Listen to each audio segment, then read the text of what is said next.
রাজ্যে শুরু হয়েছে এসআইআর। আর অনেকে ভাবছেন আমার তো 2002 সালের ভোটার লিস্টে নাম নেই, তাহলে কি আমাকে বাংলাদেশে পাঠিয়ে দেওয়া হবে? বা যে 11টা ডকুমেন্ট চেয়েছেন ইলেকশন কমিশন অফ ইন্ডিয়া, সেই 11টা ডকুমেন্ট তো আমার নেই, তাহলে কি আমি সত্যি বাংলাদেশে চলে যাব? অনেকে গ্রামগঞ্জে কিন্তু হাহাকার উঠে গেছে। আর এই নিয়ে বক্তব্য রেখেছেন রামগঞ্জের জনপ্রিয় আইনজীবী শাহানজিক আলম। কী কী করণীয় রয়েছে, কিভাবে বাঁচার উপায় রয়েছে, আমরা শুনবো তার মুখ থেকে। নমস্কার ও সবাইকে আমার সালাম। আজকের ভিডিওটি খুবই একটি গুরুত্বপূর্ণ ভিডিও, তাই সকলকে আমার অনুরোধ থাকবে যে আমার ভিডিওটি আপনারা শেয়ার করুন, যাতে অন্যরা আমার ভিডিওটি দেখে উপকৃত হয়। আজকের ভিডিওটির মূল বিষয়বস্তু হচ্ছে এসআইআর নিয়ে। পূর্বে আমি এসআইআর নিয়ে আলোচনা করেছি এবং পুরো ডিটেলসে আমি আলোচনা করেছি, সেই কারণে আজকে ফুল ডিটেলসে আমি যাব না, শুধুমাত্র 2-4টি বিষয় নিয়ে আপনাদের সামনে আজকে আমি আলোচনা করব। আজকের আমার এই ভিডিওটির মূল উদ্দেশ্য হচ্ছে, আজকের ভিডিওটি তাদের জন্য যারা খুবই চিন্তিত, চিন্তাগ্রস্ত এবং হতাশাগ্রস্ত, যারা ভাবছে যে নির্বাচন কমিশন যে 11টি ডকুমেন্টের কথা বলছে, আপনার যেরকম বার্থ সার্টিফিকেট, যেরকম আপনার পাসপোর্ট, জমির দলিল, কাস্ট সার্টিফিকেট, আরও বিভিন্ন ডকুমেন্টের কথা বলছে, যারা ভাবছে এই একটাও ডকুমেন্ট আমার কাছে নেই, এবং যারা ভাবছে এমনকি 2002 ভোটার লিস্টে তাদের নাম নেই, তাদের ভোটার লিস্টের নাম উঠবে কি না, এই নিয়ে যারা চিন্তিত, যারা চিন্তাগ্রস্ত, হতাশাগ্রস্ত, তাদের উদ্দেশ্যে আমার এই ভিডিওটি। আপনারা চিন্তা করবেন না, আমার ভিডিওটি আপনারা মন দিয়ে শুনুন এবং সঙ্গে সঙ্গে শেয়ার করুন। সেটা হচ্ছে, নির্বাচন কমিশন একটা খুবই গুরুত্বপূর্ণ কথা বলেছে। চিফ ইলেকশন কমিশনার উনি যেটা বলেছে, একটা খুবই একটা গুরুত্বপূর্ণ কথা বলেছে। আপনারা কিন্তু একটু মনোযোগ সহকারে ভিডিওটি দেখবেন। যেটা বলেছে যে 2002 ভোটার লিস্টে যাদের নাম নেই, তাদের যদি মা বাবারও নাম থাকে, তাহলে আপনার আর কোনো ডকুমেন্ট দেখানোর দরকার নেই। এবং তার সঙ্গে সঙ্গে আরেকটা গুরুত্বপূর্ণ কথা বলেছে, খুব গুরুত্বপূর্ণ কথা কিন্তু, সেটা হচ্ছে 2002 আপনার ভোটার লিস্টে যদি নাম না থাকে, সেক্ষেত্রে যদি আপনার মা বাবার নাম থাকে এবং যদি মা বাবারও নাম না থাকে, সেক্ষেত্রে আপনার দাদু দাদিরা তাদের যদি নাম থাকে এবং তাদেরও যদি নাম না থাকে, সেক্ষেত্রে যদি আপনার অভিভাবক বা রিলেটিভের কথা বলছে, খুব গুরুত্বপূর্ণ কিন্তু, সেখানে যদি আপনার বড় দাদা বা কাকা তাদেরও যদি নাম থাকে, আপনি যদি লিঙ্কটা করে দিতে পারেন, তাহলে কিন্তু ভোটার লিস্টে আপনার নাম উঠতে কোনো সমস্যা নেই। সেই কারণে চিন্তা করবে না। আপনার নাম না থাকলে আপনার মা বাবার নাম থাকবে, সেটাও যদি না থাকে আপনার দাদু দাদির নাম থাকবে, সেটাও যদি না থাকে তাহলে আপনার কাকা দাদা কারো নাম থাকবে। একটা ফর্মে যেখানে পরিষ্কার বলে দেওয়া হয়েছে, ফর্ম ফিল আপের ওখানে একটা কলাম দেওয়া হয়েছে, যেখানে কিন্তু রিলেটিভের কথা বলেছে। এখানে রিলেটিভ বলতে মা বাবা থেকে শুরু করে দাদু দাদি থেকে শুরু করে আপনার কাকা দাদা সবাইকে কিন্তু বুঝায়। সেই কারণে যে কারো যদি 2002 ভোটার লিস্টের নাম থাকে, সেক্ষেত্রে কিন্তু আপনার আর কোনো অসুবিধা নেই, আপনার ভোটার লিস্টের নাম থাকুক আর না থাকুক। এবং সেক্ষেত্রে আপনি যদি দেখাই দিতে পারেন যে আপনার বাপ দাদু বা আপনার কাকা দাদা তাদের ভোটার লিস্টের নাম আছে, সেক্ষেত্রে কিন্তু আপনার যে ছেলে মেয়ে আছে তাদেরই কিন্তু কোনো সমস্যা হবে না। সেক্ষেত্রে শুধু তাদের মা বাবার বা তাদের রিলেটিভ বা আত্মীয় স্বজনের কোনো নাম যদি থাকে, সেটা এবং তার সঙ্গে তাদের একটা পরিচয়পত্র, যেটা মহামান্য সুপ্রিম কোর্ট পরিষ্কার বলে দিয়েছে আধার কার্ডকে পরিচয়পত্র হিসাবে নেওয়া যায়। সেক্ষেত্রে আধার কার্ড বা ভোটার কার্ড বা কোনো একটা পরিচয়পত্র দিয়ে এবং সঙ্গে আপনার মা বাবা বা রিলেটিভ তার একটা ভোটার লিস্ট দিয়ে আপনি কিন্তু আপনার নামটাকে লিঙ্ক করতে পারেন এবং আপনার ভোটার লিস্টের নাম উঠবে। এটা আমি নিশ্চিত করে বলছি এবং আমি বারবার বলছি এবং নির্বাচন কমিশনকেও বলবো যে আপনারা যখন এই বাছাইটা করবেন, যাতে বৈধ যারা নাগরিক, যারা বৈধ ভোটার, তাদের যাতে নাম না বাদ দেওয়া হয়। সেই কারণে এসআইআর নিয়ে কোনো টেনশন নেই, কোনো চিন্তা করবেন না, কারণ এসআইআর পূর্বেও হয়েছিল, 2002-তে হয়েছিল এবং এবার হচ্ছে 2025-এ। সেই কারণে কোনো আপনাদের টেনশন করার দরকার নেই, কোনো চিন্তা করার দরকার নেই, কোনো হতাশা হওয়ার দরকার নেই। হ্যাঁ, নির্বাচন কমিশনকে আমি বারবার বলবো, এসআইআর করছেন ঠিক, কিন্তু যারা যোগ্য ভোটার তাদেরকে সঠিকভাবে যাচাই করুন এবং তাদের ভোটার লিস্টের নাম তুলুন। কোনো যোগ্য ভোটার যাতে বাদ না যায়, কোনো যোগ্য নাগরিক যাতে বাদ না যায়।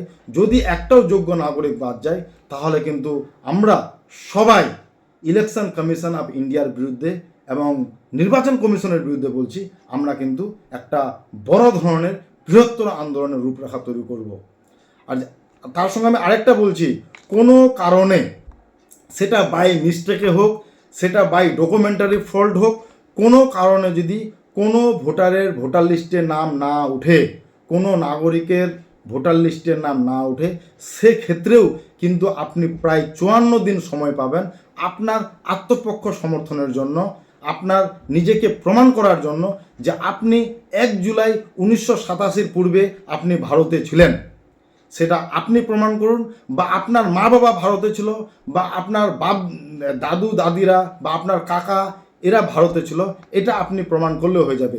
এক কথা আমি বলবো, 1987 পূর্বে 1987 পূর্বে আমরা ভারতীয় ছিলাম, শুধু এইটুকুই নির্বাচন কমিশনকে দেখাতে হবে।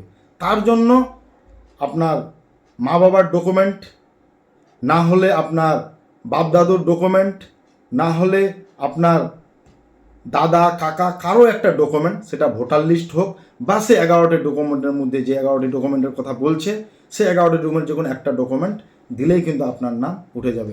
সেই কারণে আমি বারবার বলছি, কোনো চিন্তা করতে হবে না।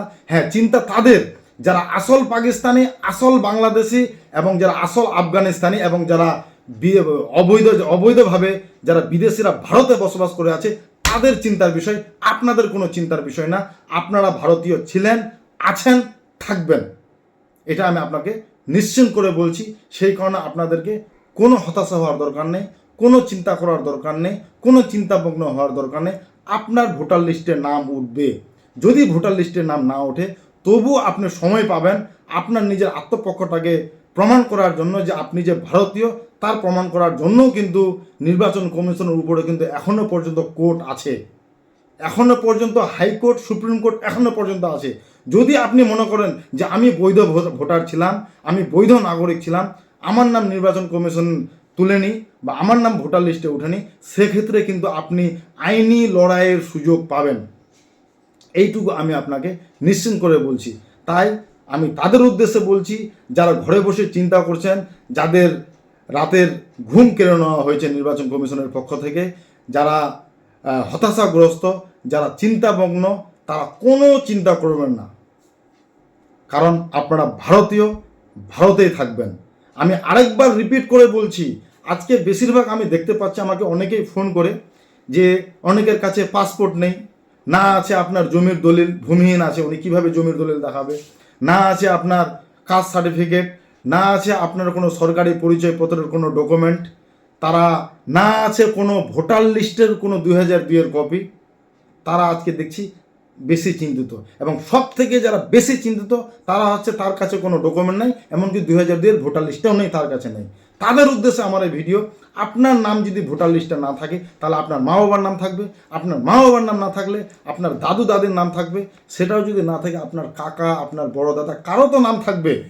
সেটাই শুধু লিঙ্ক করে দিলেই আপনার কিন্তু ভোটার লিস্টের নাম চলে আসবে। এবার যদি দাদু দাদি থেকে শুরু করে মা বাবা বা কাকা বা দাদা কারো নাম মনে করেন আছে এবং আপনার নামটা ভোটার লিস্টে বাদ পড়েছে, সেক্ষেত্রে আপনি কিন্তু আইনি লড়াইটা করতে পারবেন। তার জন্য হাইকোর্ট আর সুপ্রিম কোর্ট কিন্তু এখনও পর্যন্ত আছে। আমরা হাইকোর্ট এবং সুপ্রিম কোর্টে গিয়ে আপনারা নিজেদের লড়াইটা কিন্তু লড়ে নিতে পারবেন। সেই কারণে কোনো চিন্তার বিষয় নেই। এমন আমি আরেকটা কথা আপনাদের বারবার বলছি, ভোটার লিস্ট তৈরি হবে নতুন করে, সেক্ষেত্রে যদি আপনি দেখেন যে আপনার নাম নেই, তাও আপনাকে কোনো চিন্তা করার দরকার নেই। তারপরেও আপনি 54 দিন সময় পাবেন নিজের আত্মপক্ষটাকে সমর্থনের জন্য, প্রমাণ করার জন্য যে আপনি ভারতীয় কিনা। তার জন্য কোর্ট আছে। আপনি জেলা শাসকের কাছে আপনি অভিযোগ করতে পারবেন যে আপনি ভারতীয় হয়েও কেন আপনার নামটা ভোটার লিস্টে, নতুন ভোটার লিস্টে নেই। আপনি সরাসরি নির্বাচন কমিশনের কাছে আপনি অভিযোগ করতে পারবেন। আপনার যদি জেলা শাসক অর্থাৎ ডিএম যদি আপনার কথা না শুনে, আপনার যদি নির্বাচন কমিশন আপনার কথা না শুনে, পরিশেষে আপনার কিন্তু হাইকোর্ট, সুপ্রিম কোর্ট আছে, আপনি যেতে পারবেন, আপনার অধিকার থাকবে এবং অধিকার আছে।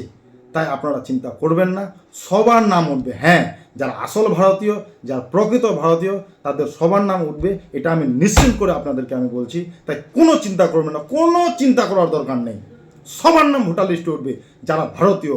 হ্যাঁ, যারা আসল বাংলাদেশি, যারা বাংলাদেশ থেকে এসে এখানে অবৈধভাবে বসবাস করছে, যারা পাকিস্তান থেকে আর আফগানিস্তান থেকে আর অন্যান্য দেশ থেকে এসে যারা অবৈধভাবে বসবাস করছে তাদের চিন্তার বিষয়।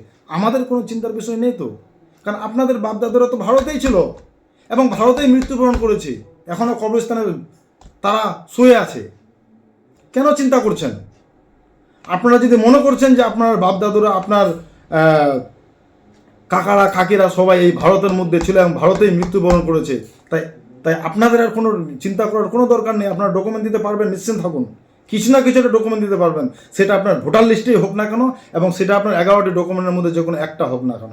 হ্যাঁ, একটা কথা আমি পরিশেষে বলবো এইটুকুই, যে ডকুমেন্টের মধ্যে যেরকম 2002-এর ভোটার লিস্টের সঙ্গে যদি আপনার নামের কোনো অমিল থাকে, যদি আপনার বাবার নামের কোনো অমিল থাকে, সেক্ষেত্রে আপনি কিন্তু অন্ততপক্ষে কোর্টে অ্যাফিডেভিটের মাধ্যমে আপনারা কিন্তু একটা সেম পার্সন অ্যাফিডেভিট করে রাখবেন। সেটা আপনার ভবিষ্যতে বা এসআইআরের ক্ষেত্রে আপনার কিন্তু কাজে আসতে পারে।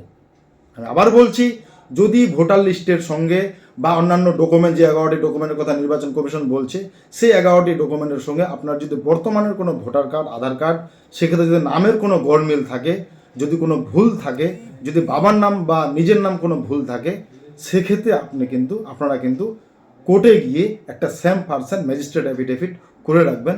সেটা কিন্তু ভবিষ্যতে আপনার অনেক কাজে দিতে পারে। তাই আমি আরেকবার বলছি, কোনো চিন্তা করার দরকার নেই, আপনারা ভারতীয়, ভারতেই থাকবেন। এখনকার মতো আমার এই ভিডিওটি এই পর্যন্তই। আবার আমি পরবর্তীতে এসআইআর নিয়ে আবার আমি ভিডিওতে আসব। এখন এই পর্যন্তই।